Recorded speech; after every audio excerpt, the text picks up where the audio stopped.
Mesdames et messieurs, bonjour. Bienvenue à votre nouveau numéro de l'émission Éducation pour tous. Là, nous allons parler d'un sujet important. Il s'agit de l'éducation inclusive en République démocratique du Congo. C'est quoi d'abord l'éducation inclusive? Pourquoi l'éducation inclusive en République démocratique du Congo? Et pourquoi nous devons parler de ce sujet? Et je ne suis pas seule, je suis avec M. Michel Moulamba. C'est un expert en question de handicap et il est aussi le coordonnateur de la coalition des organisations de personnes handicapées. C'est avec lui que nous allons parler de ce sujet. C'est lui qui va répondre à toutes nos questions. Je tourne vers mon invité. Bonjour M. Michel Moulamba. Bonjour madame. Comment allez-vous? Oui, ça va. Et comment la santé de votre structure? Oui, ça va, ça évolue, nous évoluons, ça va. Parlez-nous tout petit peu de Michel Moulamba. Bon, Michel Moulamba est congolais, pour ne pas dire de père et de mère. Michel Moulamba est congolais, il est parent. Michel Moulamba est licencié en sciences informatiques. Et comme vous l'avez dit, Michel Moulamba, expert en question du handicap et coordonnateur de la coalition des organisations de personnes handicapées et aussi dirigeant sportif au sein du comité national paralympique, des sports pratiqués par des personnes handicapées. Et aujourd'hui, vous êtes le coordonnateur de cette organisation. Et comment vous avez eu à vous intégrer même dans cette structure et même le sport que vous effectuez en séjour? Bon, d'une manière générale, l'intégration de la personne handicapée dépend de l'environnement d'où il vient. Et je suis né dans une famille de 11 enfants, dont je suis 8e. Et je ne suis pas né handicapé. C'est à partir de l'âge de 3 ans que j'ai contracté le virus de la poliomyélite qui a fait que je sois aujourd'hui handicapé. Mais ce qui a facilité l'intégration est que mes parents m'ont accepté. Et dans ma famille, on a manifesté de l'amour envers moi et cela a fait que je ne me suis jamais considéré différent des autres. Et après, je suis allé à l'école comme tout le monde, comme tous mes frères. Et bien que je commençais dans l'enseignement spécial, c'est-à-dire là où il n'y avait que les enfants handicapés, mais j'ai évolué et après j'ai intégré l'enseignement ordinaire. Donc pour moi, c'est quelque chose qui s'est fait automatiquement, facilement. Je n'ai pas eu trop de problèmes pour m'intégrer dans la société. Et tout au long de votre scolarité, vous n'avez pas trouvé une différence de regard un peu qui quelque part vous froissait un peu, vous réduire au niveau des autres à l'école? Ça ne manque pas. Nous évoluons dans une société qui est remplie de préjugés. Okay? Notre société est vraiment une société avec beaucoup de préjugés vis-à-vis des personnes qui présentent des différences. Et toute personne handicapée a connu ça, les barrières, la marginalisation dans certaines circonstances. Nous avons tous rencontré cela, personnellement aussi. Mais cela ne m'a pas empêché de vaincre les obstacles, de les vaincre. Donc j'ai connu ça, j'ai rencontré dans certains milieux, l'école, les quartiers, parfois aussi dans la famille. Et donc c'est quelque chose que beaucoup ont rencontré et beaucoup d'enfants aussi aujourd'hui connaissent ça, beaucoup d'enfants handicapés. Donc voilà la raison pour laquelle nous nous battons. Okay? C'est pourquoi nous sommes dans toutes ces structures-là, pour permettre à ce que les jeunes qui viennent ou les enfants ou les familles qui ont des enfants handicapés puissent changer leur perception du handicap. Okay. C'était vraiment ça la réponse que j'attendais de vous. Et aujourd'hui, là, le sujet, c'est éducation inclusive en République démocratique du Congo. Votre lecture? Oui, nous, à notre époque, nous avons, je vous ai bien dit, je venais de vous dire tantôt que nous avons commencé avec l'enseignement spécial. Et des années après, les spécialistes ont constaté que l'enseignement spécial a renforcé la discrimination des enfants handicapés. Et aujourd'hui, si vous allez partout, on parle de l'éducation inclusive. Et dans l'éducation inclusive, ça dit les personnes handicapées sont mises ensemble avec les autres. Okay? Et à partir déjà de bas âge, les enfants comprennent ce que c'est le handicap. Parce que si un enfant évolue avec son condisciple qui est en situation de handicap, à un certain âge, ça ne sera pas quelque chose de scandaleux pour lui. Et nous avons été victimes des regards des autres, dans le sens où vous arrivez quelque part ou dans une famille, s'il y a des enfants, vous voyez que les enfants sont curieux de poser des questions parce que ce n'est pas quelque chose qu'ils avaient l'habitude de voir. Quand un enfant voit une personne handicapée pour la première fois, il est curieux de poser aux parents des questions. Et souvent, même dans nos familles, dans des visites, et les parents étaient en difficulté pour donner des réponses. Et c'est pourquoi les spécialistes ont souhaité à ce qu'on fasse la promotion de l'éducation inclusive pour accompagner les personnes handicapées, c'est-à-dire de l'école à l'entreprise, que l'enfant qui ne présente pas de handicap soit déjà informé que dans ce monde, il y a la diversité, il y a les autres qui présentent des différences par rapport à ceux qui n'ont pas de handicap visible. Voilà. À vous entendre parler, c'est vraiment important que la RDC puisse au moins respecter cette inclusivité dans des écoles. C'est très important. D'ailleurs, il y a certaines écoles qui ont déjà commencé. Je vois là l'Institut national pour aveugles. Si vous allez à l'Institut national pour aveugles, vous allez voir que les classes sont remplies de tous les enfants. Il y a même des enfants non-voyants, des enfants handicapés visuels qui sont ensemble avec des enfants non handicapés. Donc c'est déjà quelque chose de bon, c'est une très bonne expérience pour l'enseignement. Le plus grand problème est que le gouvernement doit mettre des moyens pour permettre à ce que les enseignants soient recyclés et que les enseignants puissent avoir des outils pour occuper ou s'occuper des enfants qui présentent des déficiences. Je prends par exemple les cas des enfants handicapés auditifs. Donc ce n'est pas n'importe quel enseignant qui peut les occuper. Oui. Donc voilà. Et d'autres comme les enfants avec handicap visuel et tout ça, avec l'écriture au braille, il faut que l'enseignant aussi puisse avoir des notions sur cette écriture pour lui permettre d'enseigner à tous les enfants. Et ça permettrait aussi aux autres enfants d'apprendre cette écriture. Donc là, nous allons vraiment atteindre une société inclusive où il n'y aura pas de barrières pour une certaine catégorie d'individus.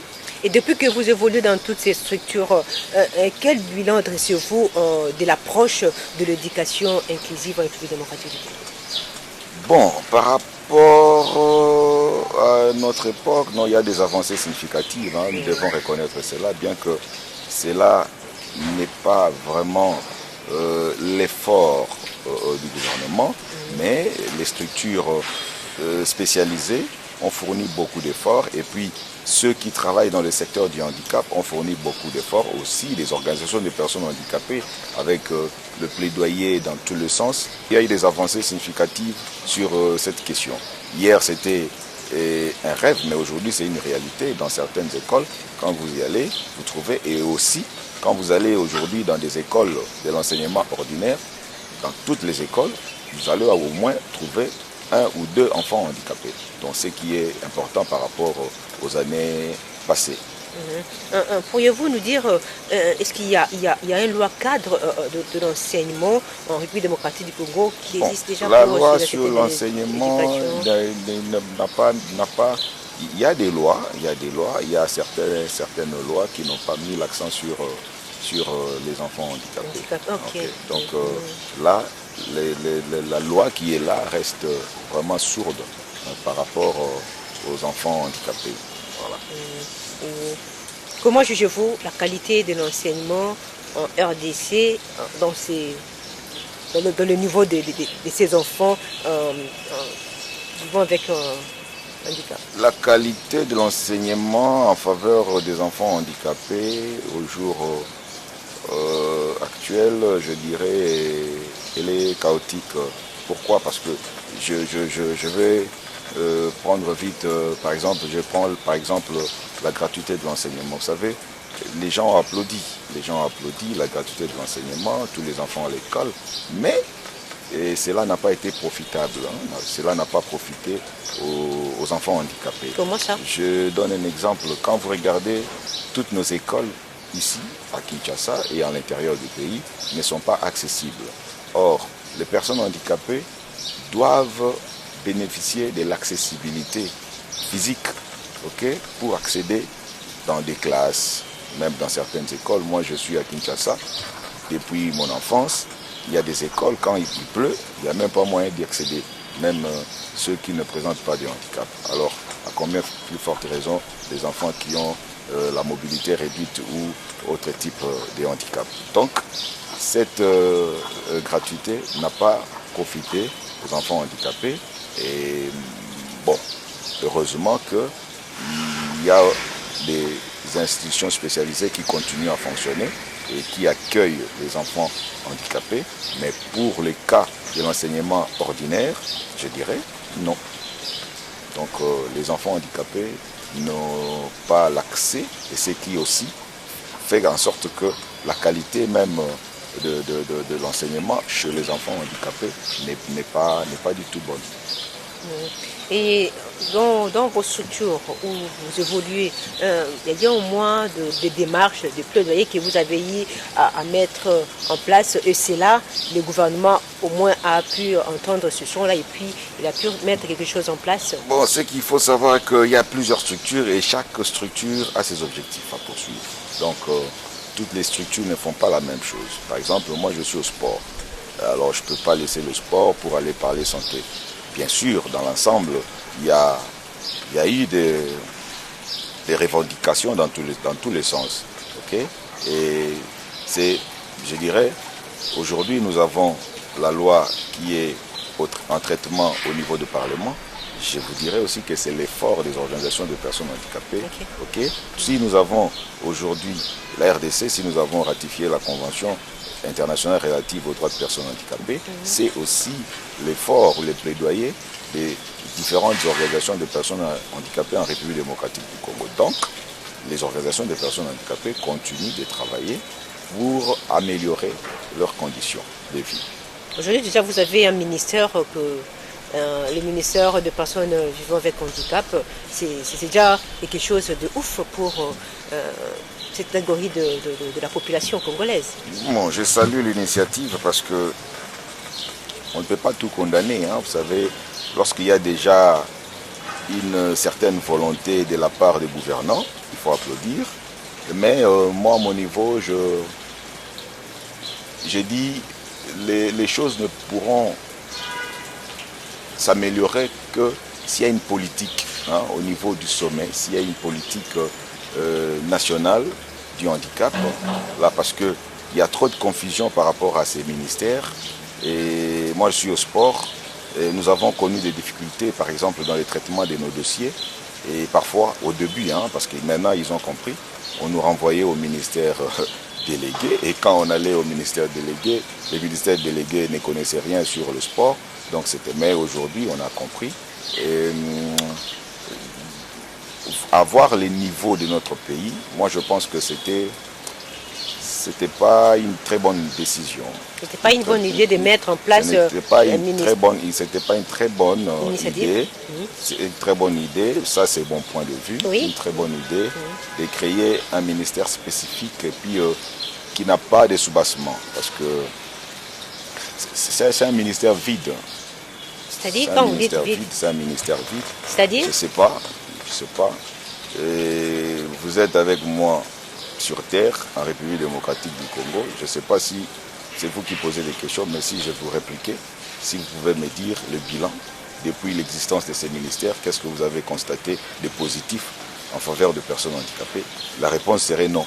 Je ne suis pas à votre place, mais je sais que la réponse serait non. Donc, moi je reçois des coups de fil de l'intérieur du pays, les gens posent des questions. Il y a même ce matin quelqu'un qui m'a appelé de Butembo, une personne handicapée, qui me pose les questions si ce gouvernement-là est provincial ou national. Donc même au niveau de l'intérieur du pays, on ne sent pas l'impact. Mais là, il y a fait des déplacements dans des provinces pour... Bon, en fait, je ne vais pas entrer dans ces débats parce que, vous savez, les gens qui nous suivent, parfois, ils interprètent mal nos propos. Okay? Ils ne se donnent pas le temps de comprendre ce que nous disons réellement. Et moi, je vous dirais, ce n'est dans des pays où les choses, il y a dans certains pays où des choses se sont améliorées pour les personnes handicapées. Il n'y a pas de ministère délégué. Donc, si on voulait vraiment donner un ministère, il fallait donner un ministère tout entier avec une administration, un secrétariat général. Et cela pourrait donner même de l'emploi aux personnes handicapées. Mais quand on crée quelque chose d'à peu près pour distraire les gens, moi j'appelle ça la distraction. Donc c'est vraiment n'importe quoi. Donc épargnez-moi de ça parce que quand je parle de ces ministères, je trouve quelque part que c'est aussi une moquerie. Bien que une petite volonté s'est manifestée, mais c'est une moquerie parce que s'il y avait des gens conscients, en tout cas, je ne pense pas que les personnes handicapées allaient rester calmes, silencieuses comme ça, et puis continuer à regarder sans agir quelque chose qui ne profite à rien et qui ne fait rien pour les personnes handicapées. Si l'on vous posait une question aujourd'hui, M. Michel Moulamba, est-ce que souhaiteriez-vous qu'en 2023, que le ministère des personnes avec handicap puisse encore exister? Je souhaiterais que les personnes handicapées soient prises en compte. Je souhaiterais que la question du handicap soit prise en compte. Je souhaiterais que les personnes handicapées participent dans la gestion de la République, de la chose publique. Voilà ce que moi je souhaiterais. Michel Moulamba, ministre de l'Information. Michel Moulamba, ministre de... Pétain. Voilà par exemple, ok. Et Irène Sambo, ministre de la Justice, je vais applaudir. C'est-à-dire la participation telle que la Constitution le dit. Hein? Nous faire participer dans la gestion du pays. C'est ça. Moi, je ne suis pas dans les histoires création de structures spécifiques. Je ne suis pas là. Parce que moi, je qualifie ça aussi d'une autre forme de discrimination. Ok. Ouais.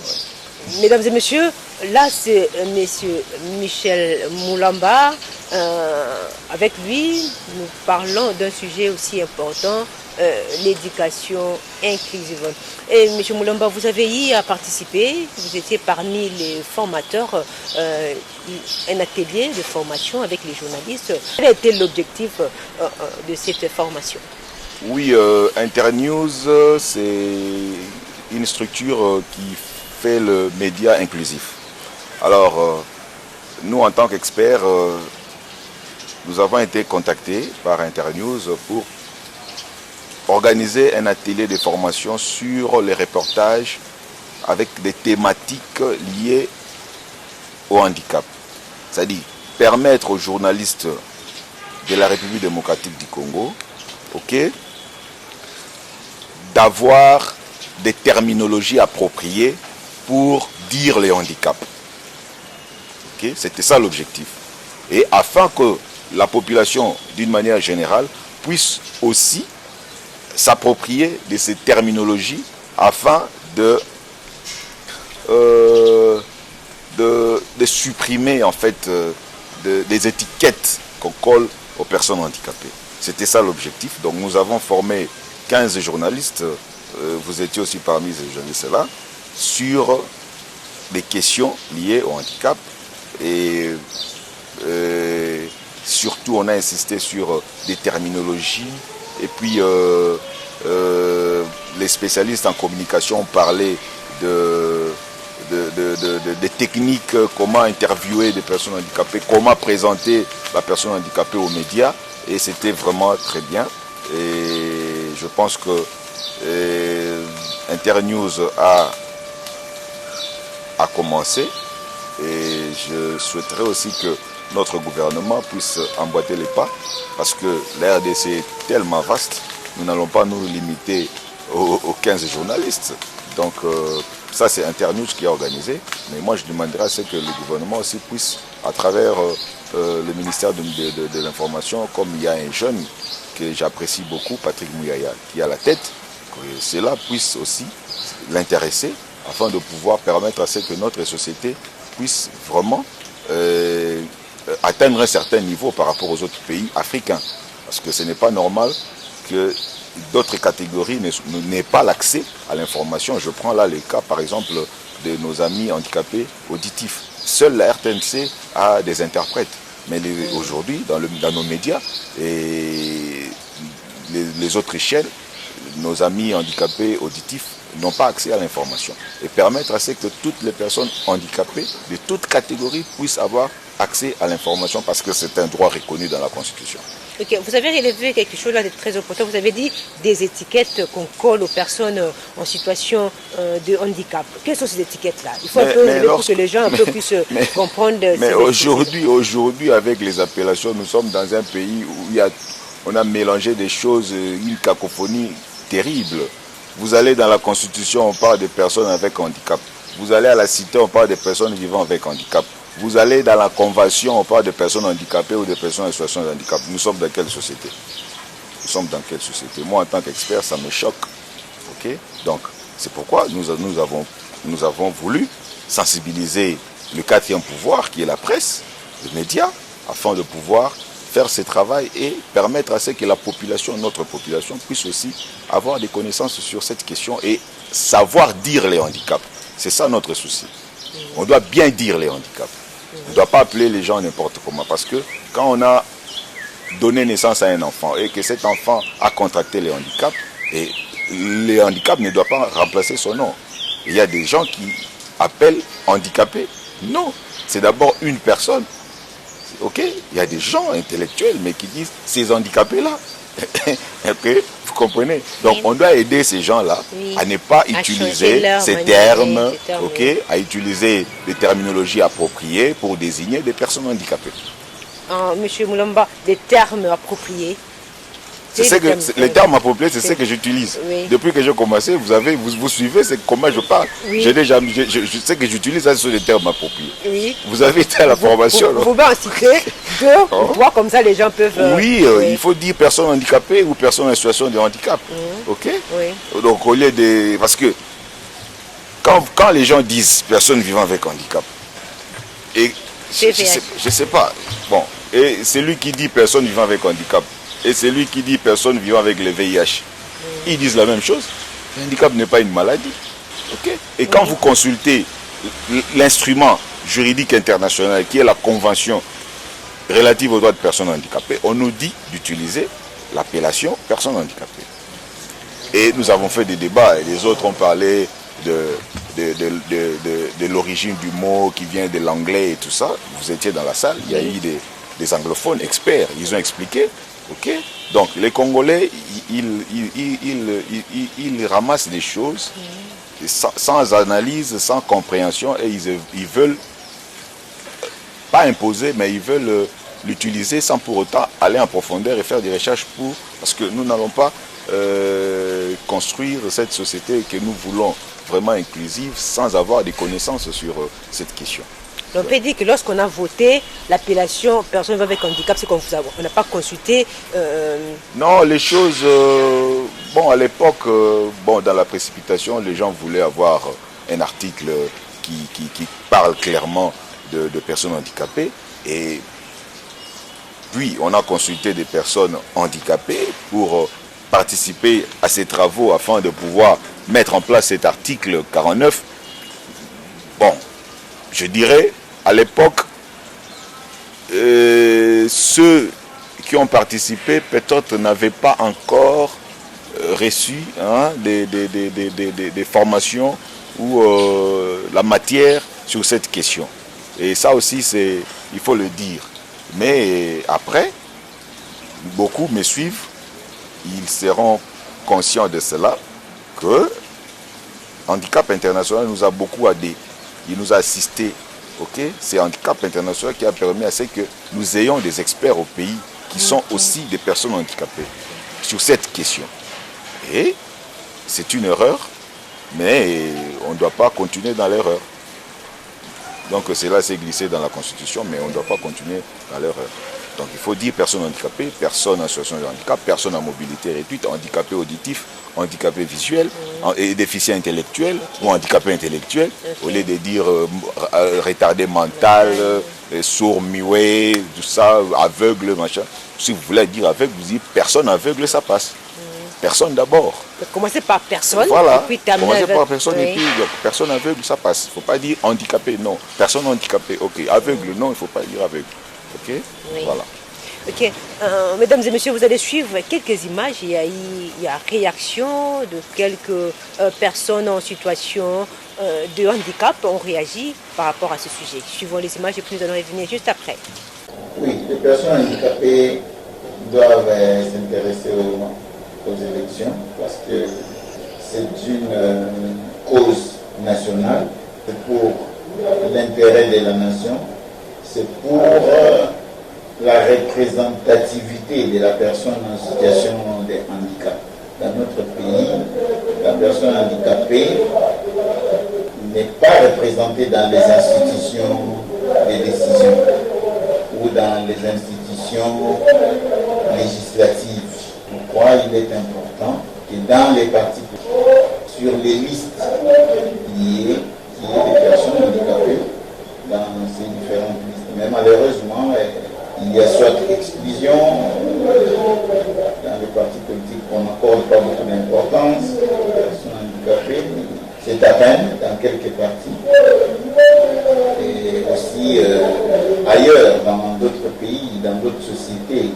Je vous ai parlé de moi-même tout à l'heure. J'ai dit que moi j'étais candidat aux élections législatives de 2011. Si je n'ai pas réussi, ce n'est pas qu'on ne m'a pas voté, mais c'est parce que c'était l'argent. L'argent, les moyens avaient manqué. Je devrais faire la concurrence avec des gouverneurs en fonction, avec des députés sortants. Je devrais faire la concurrence avec des ministres. Et vous voyez, l'épreuve des forces n'est pas la même. Il y a très peu de personnes handicapées qui prennent des risques pour affronter les urnes. Si par exemple les chefs coutumiers sont cooptés, on peut aussi donner cette faveur donc des cooptations aux personnes handicapées pour que quand même on puisse donner les mêmes chances aux personnes handicapées, qu'il y ait quand même la représentativité des personnes handicapées au niveau des instances législatives. Plus de 27 ans depuis que Jean-Marie Kilombo souffre d'une altération grave de ses facultés visuelles. Père d'une famille de haut de ses soixantaines d'années, il continue à relever les différents défis de la vie. Après une carrière d'ingénieur dans l'enseignement, il continue en dispensant des cours en langue nationale dans les écoles ainsi que dans les familles pour la survie quotidienne. Jean-Marie entreprend par moments par la vente des arachides et haricots dans le petit marché de rue de Kitoko. Nous sommes dans la commune de Selembao, derrière la prison centrale de Makala. Ces produits sont plus sollicités par ses clients. Il a au total 3 machines malaxeurs d'arachide. Cela lui permet de transformer l'arachide en une pâte. J'ai installé cette table depuis plusieurs années déjà. Ça me sauve dans ma vie. Je suis devenu bailleur à cause de ce métier-là. Je suis malveillant, j'essaie de me débrouiller. Je peux me déplacer, mais je ne vois pas très bien. J'ai installé ma table depuis plusieurs années déjà. Je vends le sésame, le courge et aussi le nébé. Et encore les arachides, les cacahuètes, c'est ce qu'on appelle. Ça fait déjà 10 à 11 ans depuis que je suis aussi courtier. Courtier, j'ai un tableau là-bas. Je vends des terrains et je cherche aussi des maisons. Non, je suis chercheur, je fais aussi des recherches, à part mon travail de courtier et de vendeur. Je suis aussi chercheur, je suis le père de Lingala classique. Il faut chercher à faire quelque chose dans la vie. Il ne faut pas croiser les bras. En croisant les bras, on aura beaucoup de difficultés dans la vie. Il faut seulement créer un emploi pour avoir le paix là. C'est nécessaire pour la vie. Donc je cherche des gens pour les Lingala classiques. Je suis chercheur, j'ai déjà travaillé, les travaux sont déjà finalisés, mais je cherche le moyen pour essayer de rendre le lingala facile, le lingala classique et populaire. Pour ce malvoyant, son souhait le plus ardent est d'agrandir son entreprise et il lance un cri d'alarme aux personnes de bonne volonté. Et mesdames et messieurs, nous sommes là. Nous continuons avec notre sujet, éducation inclusive en République démocratique du Congo. Je reviens vers vous. Il y a des réactions, des gens qui se plaignent en disant que non, la RDC nous abandonne, on ne sait pas quoi faire. Vous avez à suivre ces gens qui réagissent. Votre réaction, votre point de vue, votre lecture par rapport à toutes ces agitations, ces réclamations, ces désespoirs, et certaines personnes même expriment cela. Et qu'est-ce que vous en dites? Bon, je ne peux pas dire la même chose, hein, pour dire que la RDC nous abandonne et tout ça. Je sais que les choses ne marchent pas. Les conditions des personnes handicapées sont extrêmement difficiles en République démocratique du Congo. Mais il y a espoir, ok? Il faut que les amis, nous tous, nous puissions avoir de l'espoir. Ça va changer un jour. Même bisika oyo bokanisaka que oyo bomona ke baza bien, même na mikili ya poto, ba utape na ba difficulté. Je prends l'exemple de la France. La France, il y a eu des changements quand Mitterrand est arrivé au pouvoir. François Mitterrand. C'est à partir de François Mitterrand qu'il y a eu des réformes, il y a eu beaucoup plus de lois sur les handicaps et les choses jusqu'aujourd'hui, bien que Bazan à niveau Morona Bissoté, mais jusqu'aujourd'hui, il y a toujours des revendications. Donc les revendications, il y en aura toujours. Il y en aura toujours parce que chez nous, le mal est tellement profond qu'il y en aura toujours. Parce que si tu veux aborder questions liées à l'emploi de personnes handicapées, il y a beaucoup à faire. La loi est au Sénat. Nous attendons, comme en République démocratique du Congo, tout ce qui touche les personnes handicapées n'est pas prioritaire. Donc nous attendons le jour où ils vont mettre ça dans leur calendrier. Ils parlent, mais l'essentiel était déjà fait. Au niveau de l'Assemblée nationale, ça a été traité et c'est maintenant au niveau du Sénat. Et je pense que ces micros, votre chaîne Canal Kin, permettra à ce que le président Bati Lukwebo nous suive pour permettre à ce que cette question, cette loi soit vraiment rapidement traitée. Parce que vous devez savoir que le handicap, ce n'est pas l'affaire des autres. Les handicaps nous concernent tous. Aujourd'hui, vous êtes, vous voyez, faisant usage de tous vos membres. Mais attention, qu'est-ce qui vous attend dans 30 minutes? Qu'est-ce qui vous attend, en un jour? Qu'est-ce qui vous attend en un mois? Moi, je connais beaucoup de mes vieux avec qui nous étions, quand j'étais encore petit, j'ai beaucoup de mes vieux à Kinshasa ici, qui sont devenus aujourd'hui handicapés à cause des AVC. Allez au centre CRHP, vous allez voir des députés, des sénateurs qui viennent là-bas pour des soins. Donc, cela doit interpeller tout le monde. Le handicap, ce n'est pas l'affaire des autres. Je chute par là pour dire que le handicap nous concerne tous. Et nous devons avoir un œil regardant sur ça. Monsieur Moulamba, quelle partie de votre métier vous passionne particulièrement? Bon, en fait, je suis informaticien par accident. Moi, c'est le droit qui m'intéressait. Je me disais, quand j'étais petit, je disais, moi, je vais faire le droit. Mais pourquoi je n'ai pas fait le droit? Parce que l'UNIKIL n'était pas accessible à mon état. Je ne pouvais pas faire le droit à l'UNIKIL parce que ce n'était pas accessible.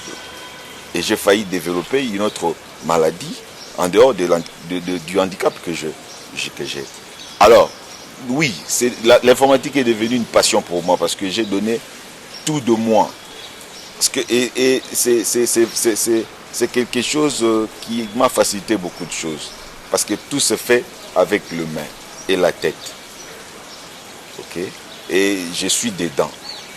Je tourne dedans. Je rêve. Je suis dedans. Je tourne dedans. Et c'est ce qui fait ma vie. Et qu'est-ce que M. Moulamba déteste?